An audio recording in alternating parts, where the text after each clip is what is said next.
والعاقبة للمتقين ولا عدوان إلا على الظالمين. أشهد أن لا إله إلا الله وحده لا شريك له وأشهد أن سيدنا محمدا عبده ورسوله. اللهم صل وسلم وبارك على سيد الأولين والآخرين سيدنا محمد وعلى آله وأصحابه أجمعين. أما بعد. Shaimin, shaimat, jamaah salat subuh Masjid Al-Fauzin yang insya Allah senantiasa Allah tambahkan keberkahan, Allah tambahkan kesehatan, Allah tambahkan kebahagiaan, dan Allah tambahkan kenikmatan. Alhamdulillah, pada pagi hari ini kembali kita dipertemukan oleh Allah Subhanahu wa Ta'ala, karena tidak ada sesuatu yang bisa terjadi di dunia ini kecuali atas izin Allah Subhanahu wa Ta'ala. Hadirin yang dimuliakan Allah, pada kesempatan pagi hari ini saya akan membawakan topik tentang siam dan kesehatan mental, atau siam Ramadan dan kesehatan mental. Bicara tentang kesehatan mental sebenarnya bukan saja ranah dari para dokter, tapi para ulama juga sudah membahas persoalan kesehatan mental, karena di antara alasan kenapa agama itu ada adalah untuk memperbaiki atau untuk menyembuhkan penyakit yang diderita oleh manusia, terutama penyakit mental. Ini sebagaimana dikatakan oleh Rasulullah Shallallahu Alaihi Wasallam di dalam sebuah hadis yang diriwayatkan oleh Imam At-Tirmidzi. Beliau mengatakan, ala inna fil jasadi mudghah idza saluhat salaha sairul jasadi kullih wa idza fasadat fasada sairul jasadi kullih ala wahyal qalb. Ketahuilah bahwasanya di dalam tubuh manusia itu ada segumpal daging. Apabila baik daging ini, maka baik pula seluruh tubuh manusia, dan apabila rusak daging ini, maka rusak pula seluruh tubuh manusia. Ketahuilah bahwa yang dimaksud dengan daging itu dalam bahasa Al-Imam Al-Ghazali adalah jantung, bukan hati. Qalbu itu maknanya jantung, karena orang Arab kalau menyebut hati itu kibdah, ya. Iya. Orang Arab kalau menyebut hati itu kibdah, bukan qalbu. Qalbu itu jantung. Pengertian jantung di sini atau pengertian qalbu di sini oleh Imam Al-Ghazali bisa juga diartikan sebagai latifah rabbaniyah. Ya, jadi satu unsur halus, unsur ketuhanan yang sangat halus yang ada di dalam tubuh manusia. Itu yang dikatakan oleh Al-Imam Al-Ghazali di dalam kitab Ihya Ulumuddin. Shaimin dan shaimat yang dimuliakan Allah Subhanahu wa Ta'ala, pembahasan tentang kesehatan mental di dalam ajaran Islam itu baru ramai dibicarakan pada abad ke-19. Jadi sebelum abad ke-19 atau bahkan dikatakan abad ke-20. Sebelum abad ke-20 di dunia Islam itu tidak ada pembahasan yang mendalam tentang kesehatan mental. Ini disebabkan karena di dunia Islam tidak ditemukan kasus-kasus penyakit mental. Kalau kita bandingkan dengan kajian psikologi barat, memang kajian kejiwaan di dunia Islam ini bisa dikatakan terbelakang. Kenapa dikatakan terbelakang? Karena kasus-kasus kejiwaan di barat itu sudah ada lebih dahulu dibandingkan di dunia Islam. Kalau dilihat lebih dari sebabnya, problematika mental di negara-negara barat itu berawal dari ketidakpercayaan masyarakat barat terhadap lembaga agama. Karena kita baca di dalam karya-karya tentang ilmu sosial dan ilmu psikologi, disebutkan bahwa masyarakat barat pada abad ke-17 mengalami kekecewaan yang luar biasa besar terhadap lembaga agamanya. Ya, sebagaimana kita tahu, pada abad ke-17 di Eropa gereja begitu berkuasa. Ya, di antara sisa dari peninggalan kekuasaan gereja itu bisa kita lihat negara Vatikan yang berada di kota Roma. Jadi Vatikan itu luasnya masih lebih luas Depok dibanding Vatikan. Tapi itu dianggap sebagai entitas atau sebagai kesatuan negara tersendiri yang berdaulat. Ada pemimpinnya, ada menterinya, tapi tidak punya pasukan, ya karena berada di bawah kekuasaan Italia. Hanya yang unik dari Vatikan itu, negara Vatikan ini dia punya kedaulatan untuk melakukan kontak dengan negara-negara luar. Kalau kita jalan-jalan ke Gambir, di sebelah gedung Kementerian Perdagangan itu ada kedutaan besar Vatikan. Ada nunsiatur atau kedutaan besar yang merupakan wakil Vatikan di Indonesia. Nah, jadi pada abad ke-17 bisa dikatakan sebagai puncak kekecewaan masyarakat Eropa terhadap lembaga agama. Ya, di antara hasil kekecewaan itu adalah lahirnya paham kapitalisme dan paham sosialisme. Nah, bagaimana dengan di dunia Islam? Ternyata kasus itu tidak dijumpai di dunia Islam. Sampai abad ke-20 tidak dijumpai kekecewaan masyarakat Muslim terhadap lembaga agamanya. Karena memang di dalam Islam tidak ada struktur lembaga masjid sebagaimana lembaga gereja. Kalau di Katolik itu ada tingkatan-tingkatan. Umat Katolik Depok itu menginduk kepada keuskupan Bogor. Uskup Bogor lalu kemudian menginduk kepada Keuskupan Jawa Barat, dan Jawa Barat nanti berinduk kepada kardinal yang ada di katedral di dekat Istiqlal sana. Jadi ada tingkatan, ada hierarki. Ya, kalau umat Islam tidak, umat Islam itu tidak terikat oleh hierarki seperti itu. Jadi saya pernah beberapa waktu yang lalu berdiskusi dengan seorang pastor, beliau mengatakan bahwa sebenarnya kalau mau bicara khilafah, Katolik itu sudah menerapkan sistem khilafah. Jadi khilafah versi Katolik itu adalah agama yang menerapkan konsepsi khilafah dengan paus sebagai khalifahnya, sebagai pemimpin gereja sedunia. Nah, di dalam Islam ada seperti itu. Jadi Masjid Al-Fauzin dengan masjid-masjid yang lain itu tidak berada di bawah struktur yang lain, gitu kan. Jadi sifatnya independen. Bahkan masjid antar ormas saja itu tidak kemudian menyebabkan berbeda secara akidah. Kalau umat Kristiani enggak. Jadi orang Katolik kalau dia ibadah di gereja Protestan berarti sudah pindah ke agama Protestan. Itu ada mekanismenya lagi. Kalau Muhammadiyah sholat di masjid orang NU ya enggak dianggap dia pindah agama. Gitu kan. Begitu juga orang NU kalau sholat di masjid Muhammadiyah itu juga tidak dianggap pindah agama. Jadi memang umat Islam ini punya keunikan tersendiri dan tidak ada kekecewaan terhadap lembaga agama. Ini berbeda dengan umat Katolik di Eropa. Saya coba bicara kasus Eropa pada abad ke-17. Nah, kapan mulai muncul kesehatan mental, persoalan kesehatan mental di dunia Islam pada abad ke-20? Kasus-kasus kesehatan mental itu muncul di dunia Islam pasca dunia Islam itu dipecah belah oleh praktek kolonialisme yang dilakukan oleh penjajah Barat. Jadi dunia Islam itu dibagi-bagi di kotak-kotak, terutama Timur Tengah. Ya, Maroko itu dikuasai oleh Prancis, Maroko, Tunisia, Aljazair dikuasai oleh Prancis, Libya dikuasai oleh Italia, Mesir dikuasai oleh Prancis, Suriah dikuasai oleh Prancis, Saudi Arabia pada waktu itu juga di bawah penguasaan Inggris, ya Yordania di bawah penguasaan Inggris dan lain sebagainya. Nah, bangsa Arab atau dunia Islam yang awalnya dia tidak ada batas ya borderless ini kemudian menjadi terkotak-kotak ya terpisah-pisah oleh identitas bangsa masing-masing. Nah, disinilah mulai muncul problem kesehatan mental ketika dunia Islam itu diperkenalkan dengan budaya Barat. Jadi ketika praktek kolonialisme itu datang, ini bukan sekadar persoalan politik, ya, bukan cuma sekadar bagaimana pemerintahan itu dikontrol oleh pihak asing, tetapi juga pihak asing menyebarkan budaya. Ini sebagaimana dikatakan di dalam Quran surat Saba.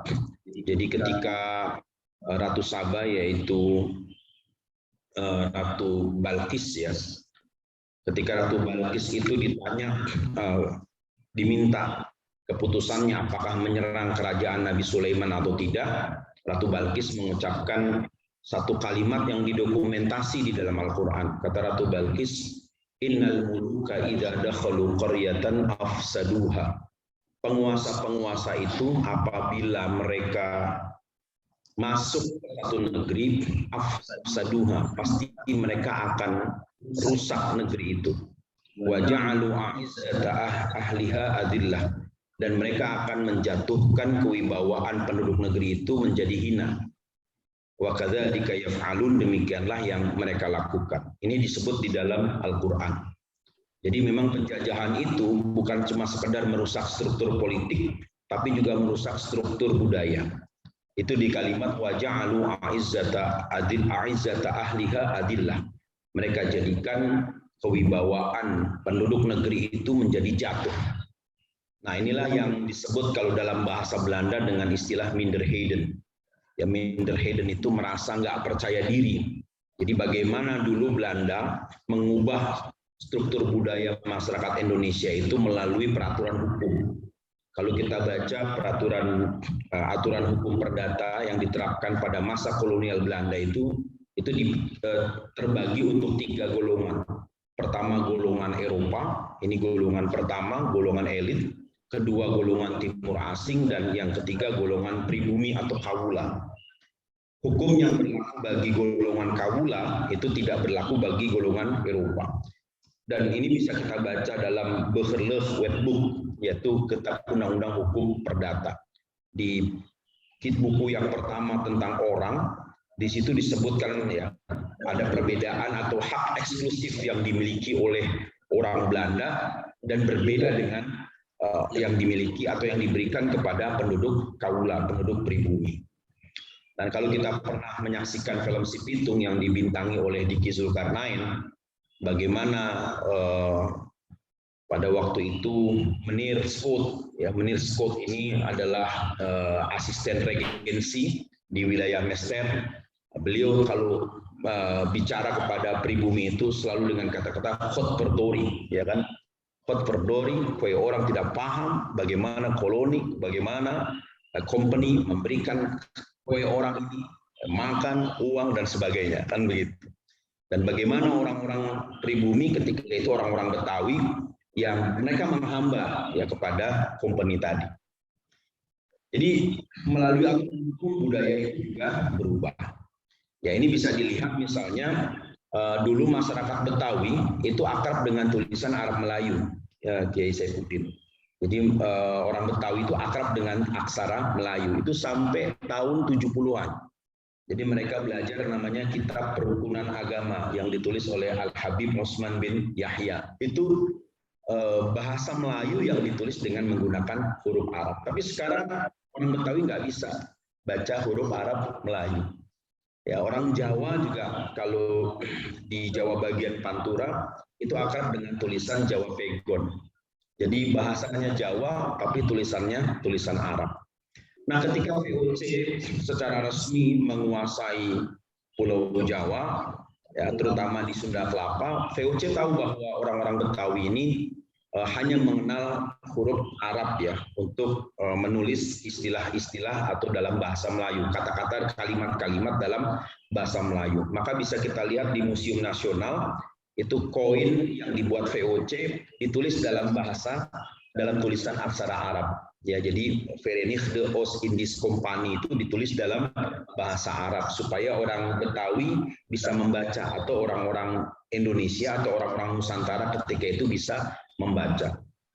Tapi lama-lama pada tahun 1800 setelah diterapkan yang namanya politik etis, maka tulisan Arab itu perlahan-lahan dihapuskan.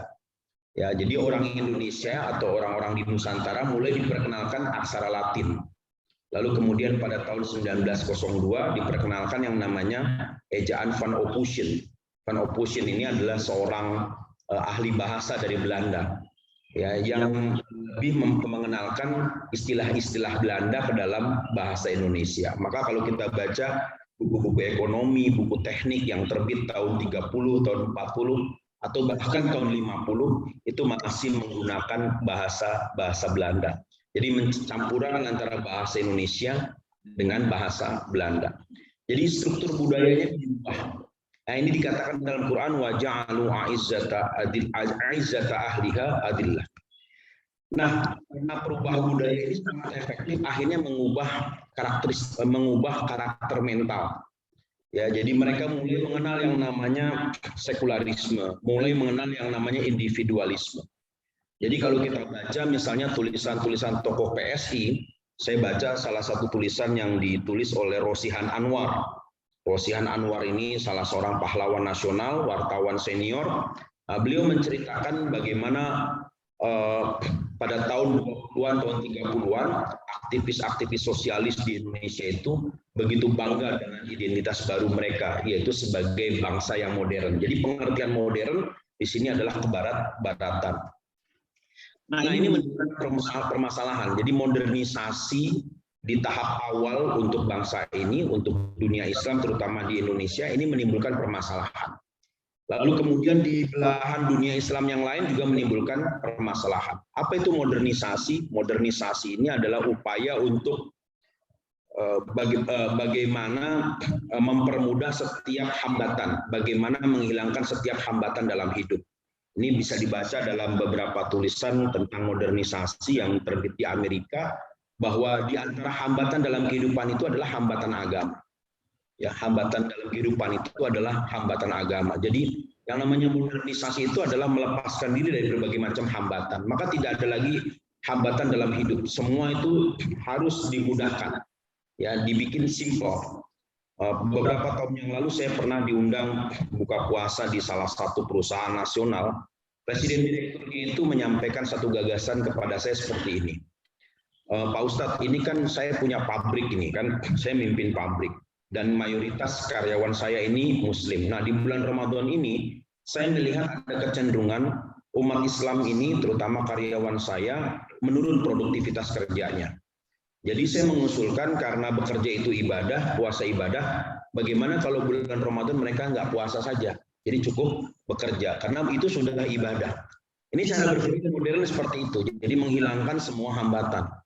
Jadi dia belajar dari pengalaman beberapa pabrik di Turki yang membebaskan atau yang tidak mewajibkan puasa bagi pegawainya. Nah, itu di satu contoh. Di contoh yang lain misalnya di Barat, ketika berbicara tentang modernisasi dalam konteks hubungan keluarga, maka tidak ada lagi hubungan antara orang tua dengan anak. Jadi anak itu di usia 18 tahun harus diberikan kebebasan. Dia punya hak keperdataan sendiri. Ya, dia punya hak keperdataan sendiri sehingga ada kemungkinan seorang anak bisa melaporkan orang tuanya ke polisi. Itu yang terjadi di Inggris. Ya, dari mana saya bisa tahu? Dari beberapa cerita, misalnya ada seorang selebriti Indonesia yang dulu pernah tinggal di Inggris. Nah, dia kabur dari rumahnya ya karena merasa dikekang oleh orang tua pada usia 19 tahun, dan bagaimana caranya dia bisa tidak kembali ke orang tua? Dia mengadu kepada polisi bahwa hak-hak pribadinya atau hak asasinya itu dilanggar oleh orang tuanya.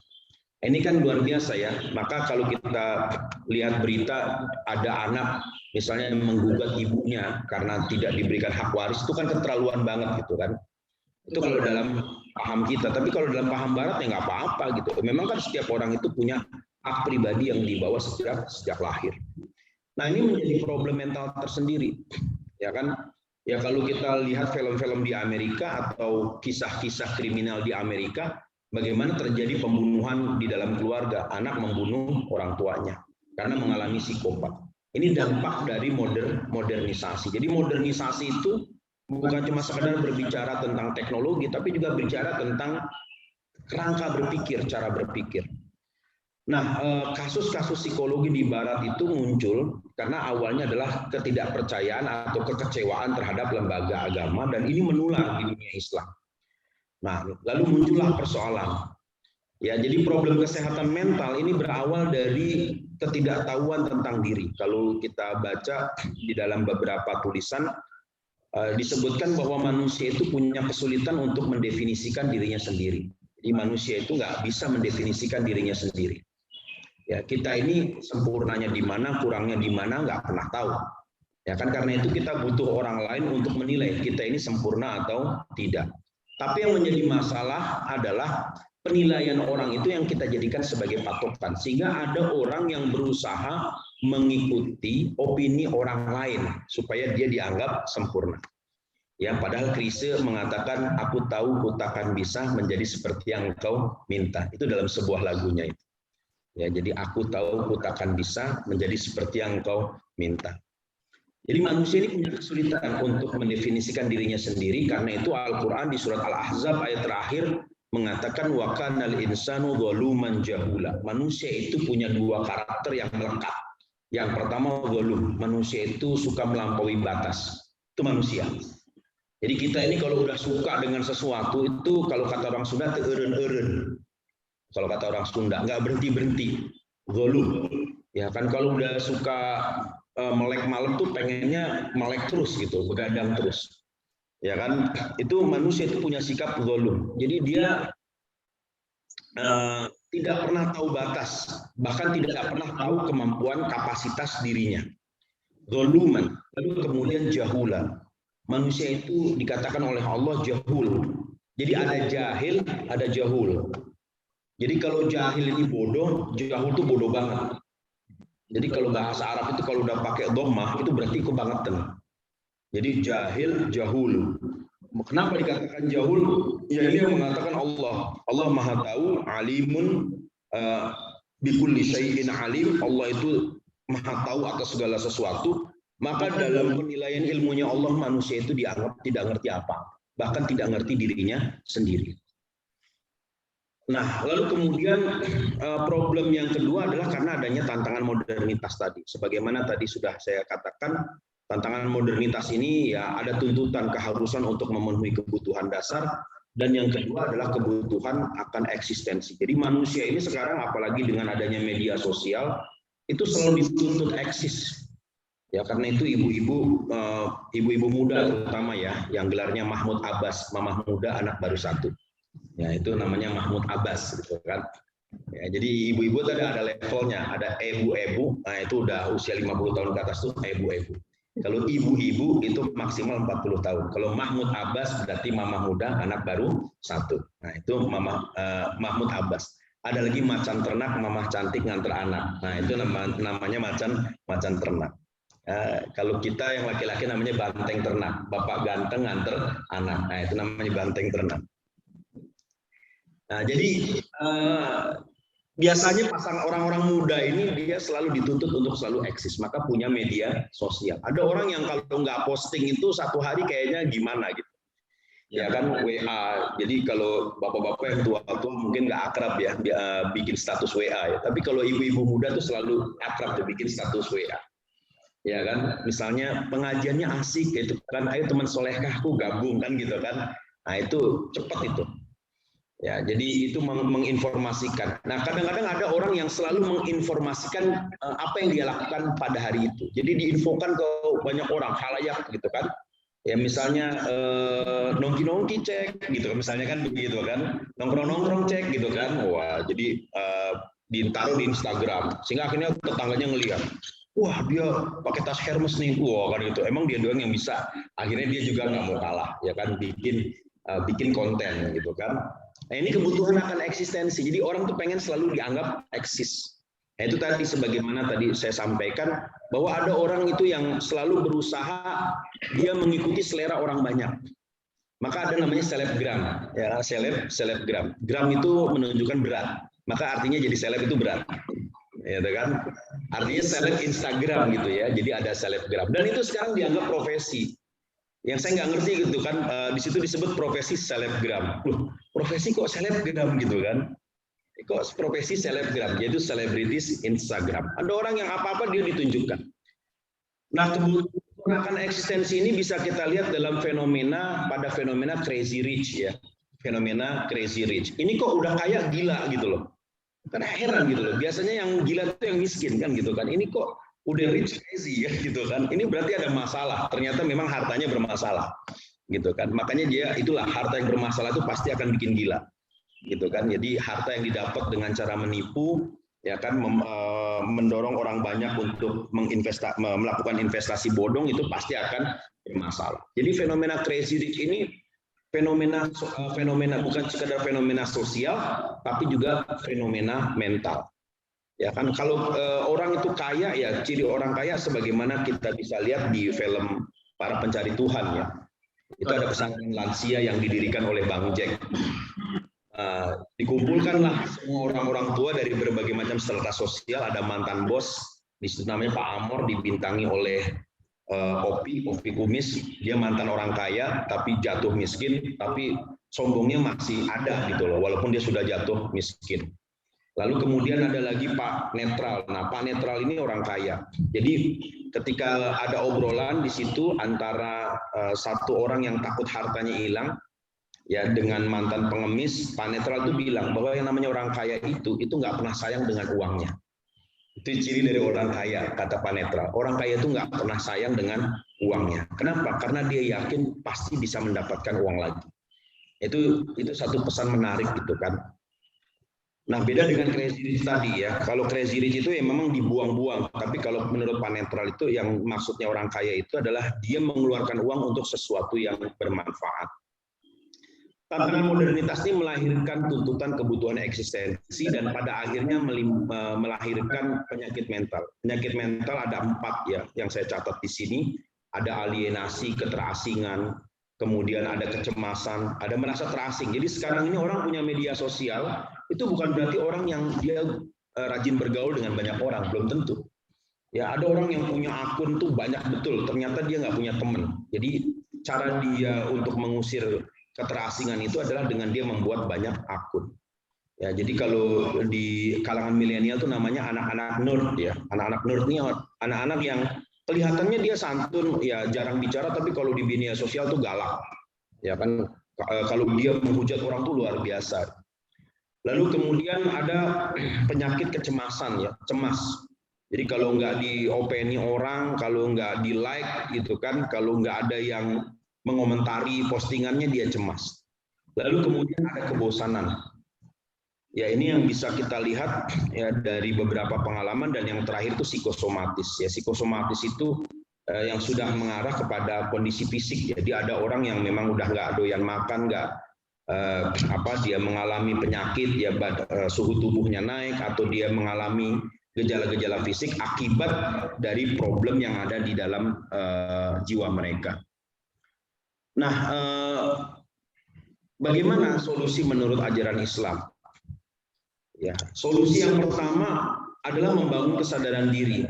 Imam Al-Ghazali mengatakan man arafa nafsahu faqad arafa rabbahu. Orang yang mengenal dirinya sendiri pasti dia mengenal Tuhannya. Artinya orang melakukan introspeksi dari mana dia berasal dan kemana dia akan pergi.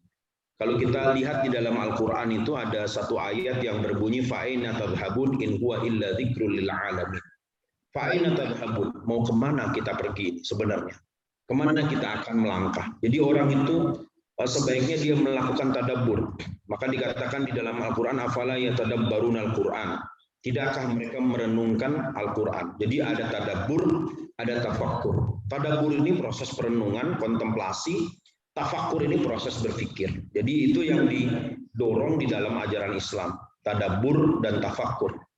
Ya, tadabbur itu Quran, tafakkur itu alam, memahami atau memikirkan fenomena alam. Ya, jadi kenapa tidak ada problem mental pada masa Rasulullah, pada masa sahabat, pada masa tabi'in? Karena 2 instrumen ini jalan, tadabbur dan tafakkur. Kalau sekarang enggak. Jadi orang Islam ini malah jauh dari ajaran agamanya. Jadi tidak melakukan tadabbur dan tafakkur.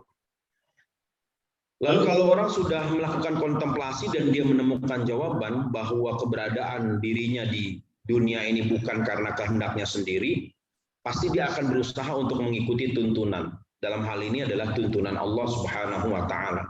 Dia akan melihat Al-Qur'an karena manusia tidak bisa mengenali dirinya sendiri, maka dia berkaca melalui Al-Qur'an. Karena itulah kalau kita membaca Al-Qur'an, maka sesungguhnya kita ini sedang dikritik oleh Al-Qur'an. Jadi jangan terbalik, jangan kita menggunakan Al-Quran untuk mengkritik orang lain. Tapi mari kita menggunakan Al-Quran untuk menelanjangi diri kita sendiri. Jadi kita kritik diri kita dengan Al-Quran. Nah, kalau kita sering mengkritik diri kita dengan Al-Quran, insya Allah dengan begitu Allah akan berikan kita hidayah. Nah, di level yang terakhir itu betullah ma'rifatullah, mengetahui Allah. Jadi kalau orang sudah mengenal dirinya, dia mengikuti tuntunan-tuntunan yang disampaikan oleh Allah melalui Rasulnya, disitulah dia akan ma'rifatullah. Dan ini merupakan inti dari agama. Jadi inti dari agama itu adalah ma'rifatullah, mengenal Allah atau mengetahui Allah Subhanahu wa taala. Ya, karena itu dikatakan di dalam tafsir Abi Hatim bahwa al-alimu salah satu. Jadi orang alim itu ada 3. Pertama, alimun billahi wa yakhshallaha wa laysa alimun bi amrillah. Pertama ada orang alim, orang yang tahu, yang mengenal Allah, wa yakhshallah, dan dia takut kepada Allah. Tapi wa laysa alimun bi amrillah, tapi dia dengan ilmu agama nggak begitu tahu. Ya kan? Nah, ini biasanya para wali dari Jawa ini begini. Ya, para wali yang ada di Pasar Beringharjo gitu kan, Pasar Klewer gitu kan, orang-orang cilik itu di Jawa banyak yang seperti itu. Di Kalimantan juga banyak, di setiap daerah itu ada orang-orang seperti ini. Ya, ada satu kisah yang diangkat di Facebook dan itu menjadi viral, yaitu kisah Mbok Giem yang dagang getuk atau jajanan pasar di Pasar Beringharjo. Jadi Mbok Giem ini itu karena saking dia polosnya, banyak orang yang membeli getuknya.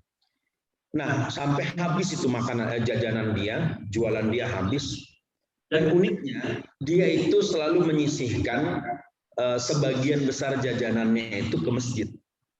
Ketika ditanya, dia dapat misalnya pendapatan dia satu hari bisa 500.000, bahkan sampai 600.000. Tapi dia sedekahkan yang dia bawa itu cuma 120.000, yang sisanya 380.000 atau selebihnya itu dia kasih ke masjid. Lalu orang tanya, Mbok, kok Mbok tuh dikasih uang banyak tuh supaya Mbok nggak jualan lagi? Dia bilang, nggak apa-apa, Le, orang saya ini cukup, kebutuhan saya cuma 120.000 satu hari. Kebutuhan saya ini cuma 120.000. Jadi yang lebihnya ini bukan hak saya, ini haknya Allah, haknya Gusti Pangeran. Orang Jawa kalau menyebut Allah itu Gusti Pangeran. Ya, sampai di Jogja ada yang tanya masuk UGM, kalau Allah itu Gusti Pangeran, itu rajanya itu siapa? Gitu kan? Kalau Allah itu disebut Gusti Pangeran. Jadi Gusti Pangeran itu kalau dalam bahasa Jawa itu dari kata ngenger ya. Ngenger itu yang mengayomi, yang melindungi, yang memenuhi kebutuhan, itu artinya ngenger. Maka Gusti Pangeran itu artinya Allah yang mengayomi, yang memenuhi semua kebutuhan. Sebutnya Gusti Pangeran, Gusti Pangeran. Jadi si Mbok Giem ini bilang bahwa kebutuhan saya cuma 120.000. Jadi lebihnya itu bukan hak saya, itu saya kembalikan kepada Gusti Pangeran. Ini luar biasa. Ya, luar biasa. Jadi ternyata kesadaran untuk tidak korupsi itu potensinya ada di masyarakat bawah. Dan ini termasuk orang yang dikatakan alimun billahi wa yakhshallaha wa laysa alimun bi amrillah. Dia kenal Allah, dia tahu Allah, takut kepada Allah meskipun dia nggak punya ilmu agama. Jadi dia sudah baik praktek, ya sholat gitu kan. Ya puasa Ramadan ya puasa, tapi ada nilai lebihnya, yakhshallah, dia takut kepada Allah. Nah, tipikal yang kedua dikatakan alimun billahi wa yakhshallaha wa huwa alimun bi amrillah. Dia tahu Allah, dia mengenal Allah, lalu kemudian takut kepada Allah dan punya pengetahuan terhadap agama Allah. Wa huwal alimul kamil. Nah, inilah orang alim yang sempurna. Ada orang alim yang sempurna. Dia mengenal Allah, takut kepada Allah, dan tahu ilmu agama Allah. Nah, ini orang yang alim yang sempurna. Tentu kita ingin yang seperti ini, yang sempurna. Dan tipe yang ketiga itu ada laisa alimun billah, ya, laisa alimun bi amrillah wa laisa alimun billahi wa la yakhshallah. Ada orang yang dia paham ilmu agama, tapi dia tidak mengenal Tuhannya dan tidak takut kepada Allah. Wa huwal alimul fajir. Nah, inilah orang alim yang berdosa. Artinya ilmu agama hanya dipakai untuk berdebat. Ya, hanya dipakai untuk berdebat. Jadi tidak menimbulkan, tidak membangun karakter dari ilmu agama yang dikuasai. Nah, ma'rifah itu harusnya membentuk karakter, dan ini bisa kita lihat dalam kisah generasi salafus soleh.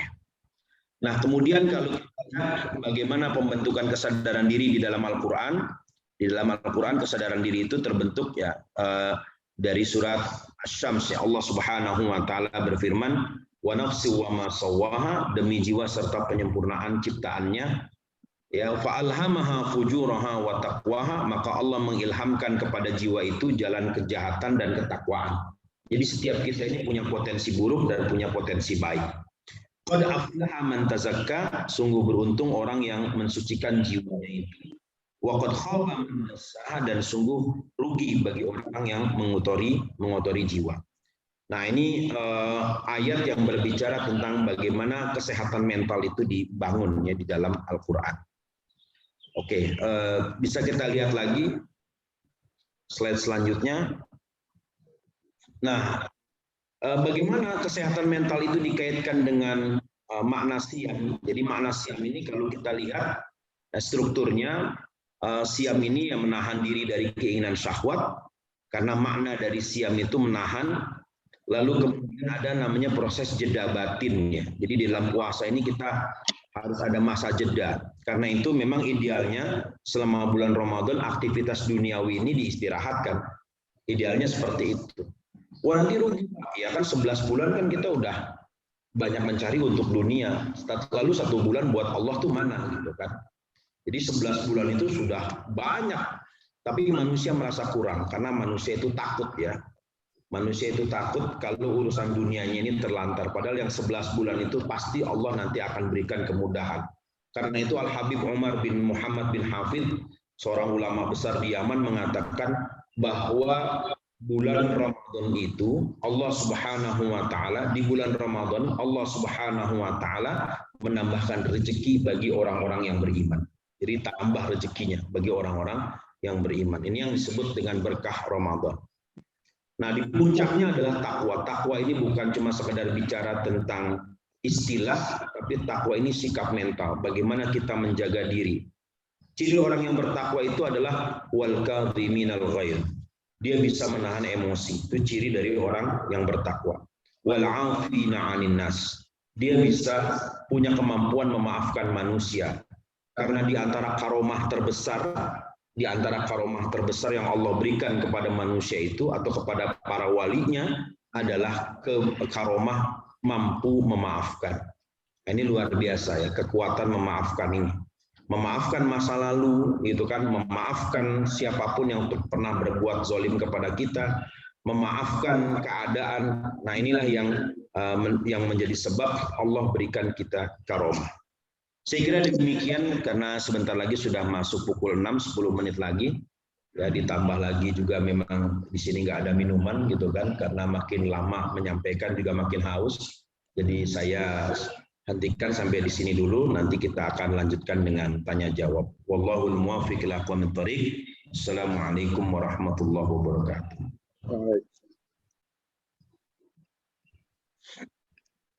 Waalaikumsalam warahmatullahi wabarakatuh. Dengan kemajuan pengetahuan dan teknologi, kayaknya hampir rata-rata manusia yang terserut ke ranah kesehatan mental, ya. Tapi mereka itu adalah orang juga yang alim, ya. Tapi mungkin laisa alimun ya, ya.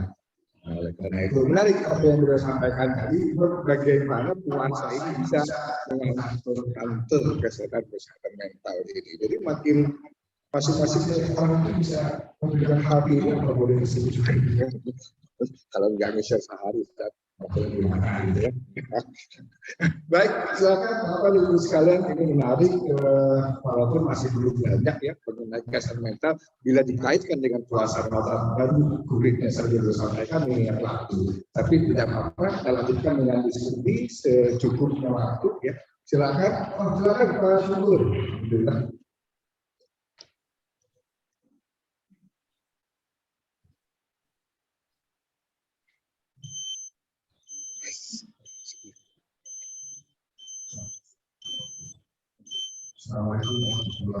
Waalaikumsalam warahmatullahi wabarakatuh.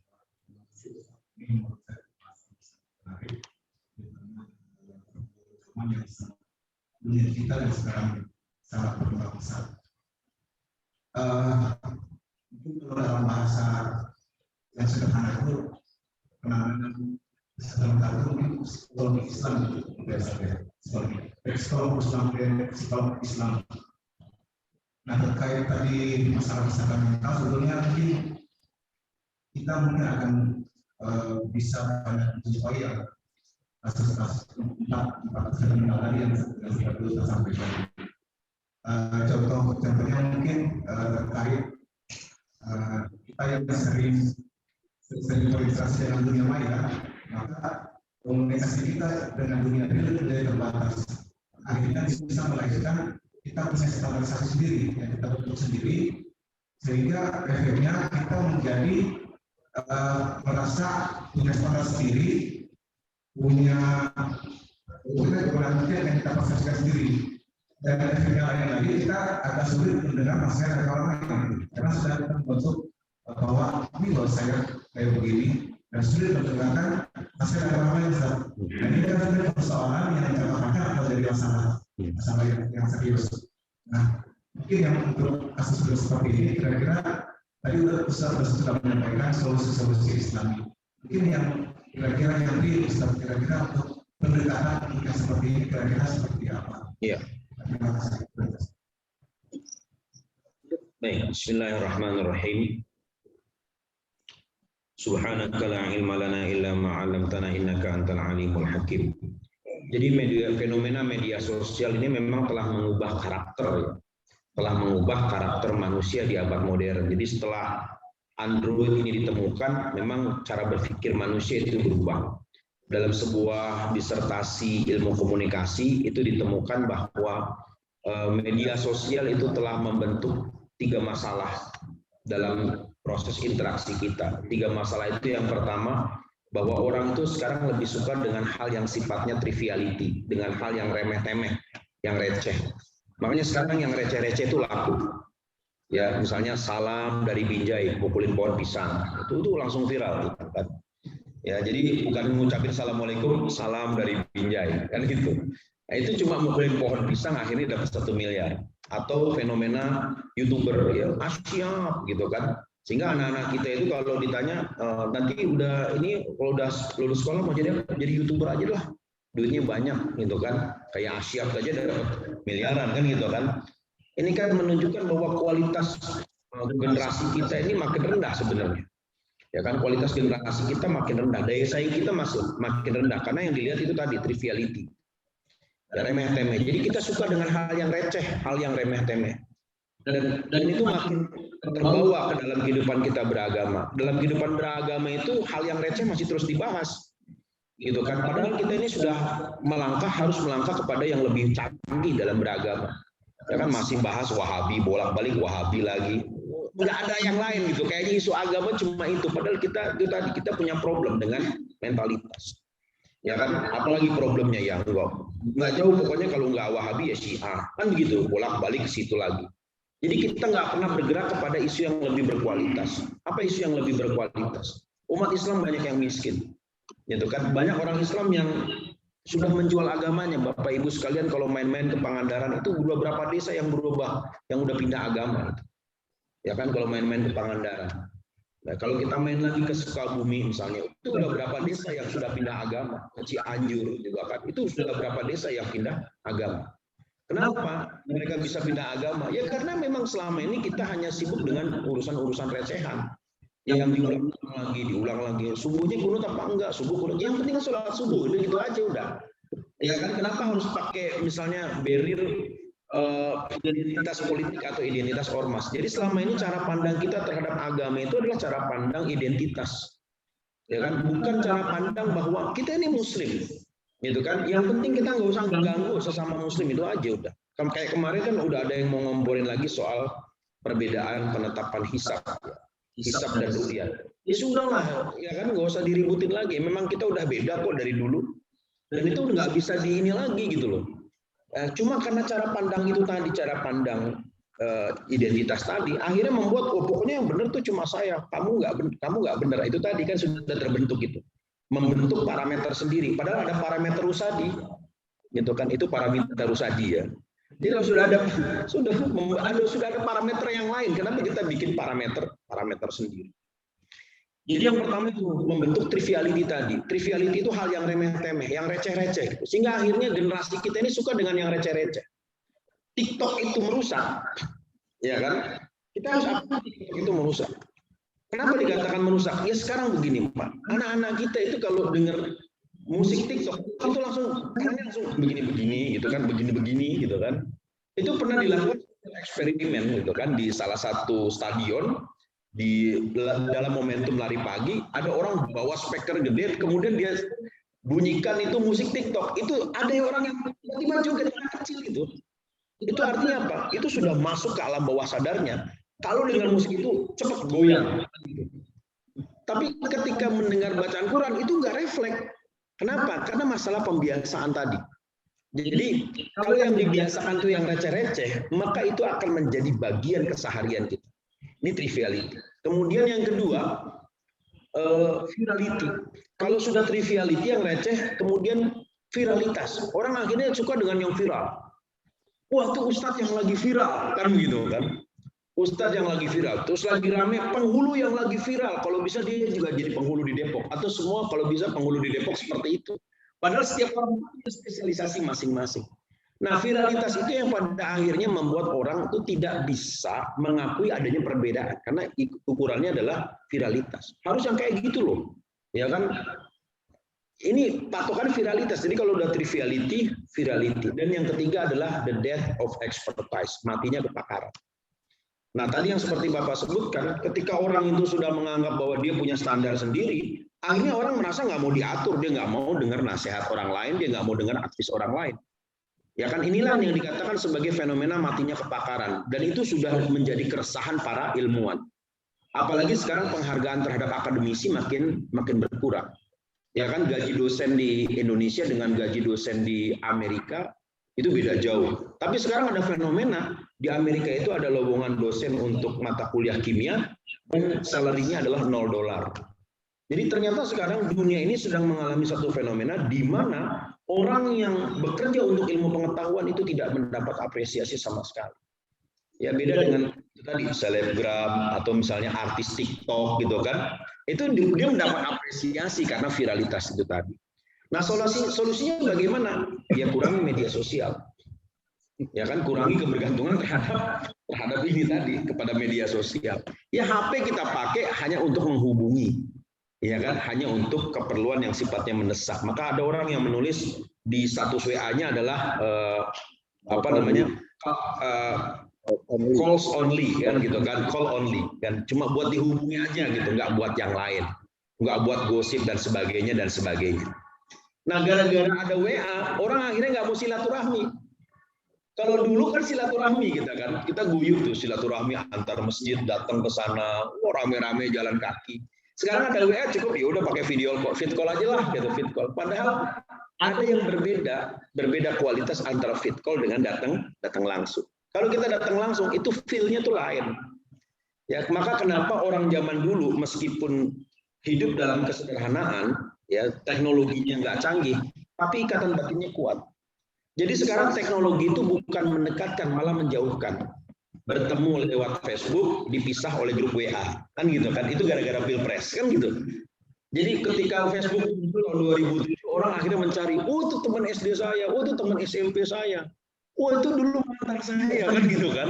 Wah, akhirnya muncullah CLBK, Cinta Lama Bersemi Kembali.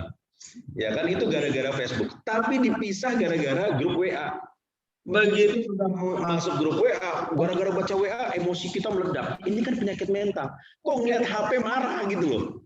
Ya kan itu kan penyakit jiwa tuh. Kita baca postingan kok mendidih, padahal kan ini kan cuma tulisan. Luar biasa itu penyakit jiwa. Maka memang ada baiknya kalau masa-masa pilpres dan pilek nanti itu jangan sering lihat HP. Gitu. Jadi WA itu cuma apa sih? Mau ketemuan, oke kita ketemuan, kan gitu. Ya, jadi nggak usah misalnya kirim postingan, oh jangan pilih si ini, jangan pilih ini. Oh, udahlah itu bikin kita jadi susah ibadah. Jadi solusi yang paling gampang itu mengurangi penggunaan media sosial. Yang kedua adalah menahan diri untuk tidak selalu ingin eksis di mata orang lain. Ya kan? Nah, terutama bagi para ustadz gitu kan. Bagi para ustadz itu penting. Kenapa saya nggak pakai sorban gitu kan? Ini untuk mengurangi bahwa saya nggak mau dianggap eksis, gitu aja udah. Nggak apa-apa dianggap sama, nggak apa-apa gitu. Pernah satu waktu ketika saya datang misalnya ke satu pengajian gitu kan, nggak bawa mobil, pakai motor, itu nggak dianggap sebagai ustadz gitu loh. Jadi memang jamaah tuh matre gitu loh. Ditaruh saya duduk di belakang, dia biarin aja, ustadznya nggak datang tuh, saya diamin aja duduk di belakang gitu kan. Nah, akhirnya ketika saya mau pulang baru ada yang paham loh, itu pembicaranya itu gitu loh. Nah, tapi giliran saya datang misalnya minjem mobil Fortuner teman, itu disambutnya luar biasa, kayak pejabat disambutnya. Cium tangan bolak-balik sampai tipis kulit saya. Plak. Jadi jamaah ini matre juga ternyata kan gitu. Padahal Rasulullah itu Masya Allah selalu hidup dalam kesederhanaan. Maka saya tertarik dengan Gus Baha. Gus Baha itu sampai hari ini tidak punya HP Android. Gus Baha, dia nggak punya WA. Dia cuma punya HP zaman dulu tuh yang QWERTY itu. Dan dia selalu baca SMS itu ada jamnya. Ba'da asar baru dia baca SMS. Ba'da asar baru dibaca semua SMS. Kenapa dia nggak mau punya Android? Kata dia, kalau sudah punya Android, nanti saya pengen punya media sosial. Artinya saya pengen terkenal, kata Gus Baha gitu. Padahal dia tidak pengen terkenal. Padahal Gus Baha ini terkenal. Bahkan sampai Pak Quraish Shihab hormat kepada Gus Baha. Ini luar biasa. Kata Gus Baha, saya nggak pernah kepikiran saya ini ngetop atau tidak. Saya ini cuma orang desa. Ya kan, saya ini orang alim memang. Jadi dia mendeklarasikan dirinya orang alim. Saya ini orang alim ya karena dia punya ilmu agama. Saya memang orang alim, tapi saya nggak mau terkenal. Kata Gus Baha begitu. Jadi kalau ada orang yang share video saya, yaitu tanggung jawab dia. Saya nggak pernah minta. Dan nggak pernah punya manajemen. Dan nggak gampang diundang pengajian. Nggak gampang. Kalau bukan keluarganya, susah ngundang dia pengajian. Nah itu artinya bahwa dia memang tidak ingin terkenal. Kan ada orang yang sampai punya manajemen gitu kan. Kalau bisa dicarikan job gitu kan. Kalau bisa nanti ustadz jadi bintang iklan dan sebagainya. Nah ini akan merusak harga diri seorang ulama. Jadi kalau Gus Baha seperti itu. Nah jadi solusinya tadi adalah mengurangi penggunaan media sosial. Yang kedua memperbanyak silaturahmi kepada orang-orang soleh. Nah Sunan Kalijogo itu sudah memberikan beberapa tips ya. Tombo ati iku ono 5 perkara. Obat hati itu ada 5. Yang pertama kaping siji maca Quran lan maknane. Baca Quran, pahami maknanya. Yang kedua salat wengi ingkang suwe. Salat malam ya yang lama. Yang ketiga weteng kudu ingkang luwe. Perut harus selalu dalam keadaan lapar, puasa maksudnya. Yang keempat wong kang soleh kumpul ono.